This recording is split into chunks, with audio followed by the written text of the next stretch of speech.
School পালাতেন Rabi Thakur. Nazrul তো বেশি পড়তেই পারলেন না।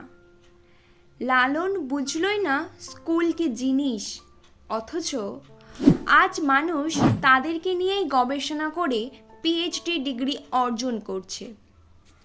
অ্যান্ড্রু কার্নেগিকে ময়লা পোশাকের জন্য পার্কে ঢুকতে দেওয়া হয়নি।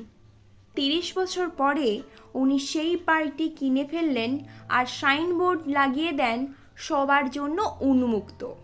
স্টিভ জবস শুধুমাত্র একদিন ভালো খাবারের আশায় 7 মাইল দূরে পায়ে হেঁটে মন্দিরে যেতেন।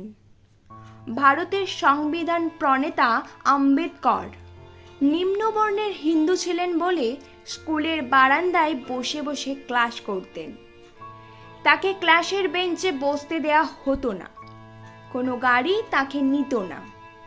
মাইলের পর মাইল হেঁটে তিনি পরীক্ষা দিয়েছেন। বাংলাদেশ ব্যাংককের গভর্নর আদিউর রহমান এর ক্যাডেট কলেজে ভর্তির টাকা হাটুরেদের নিকট থেকে টাকা তুলে জোগাড় করেছিলেন তার চাচা। গরু না থাকায় তিনি নিজে জমিতে নাঙল টেনেছিলেন এক সময়। সুন্দর চেহারার কথা ভাবছেন?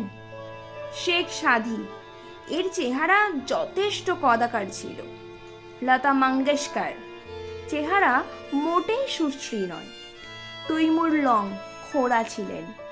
নেপোলিয়ন বেটে ছিলেন। সচিন তেন্ডুলকরের উচ্চতা তো জানেনই। আব্রাহাম লিঙ্কনের মুখ ও হাত যথেষ্ট বড় ছিল।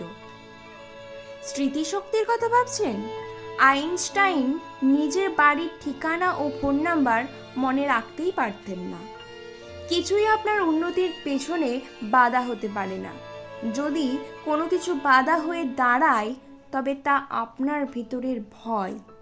ভয়কে দূরে রেখে জয় করা শিখুন। সাফল্য আসবেই, আজ অথবা কাল।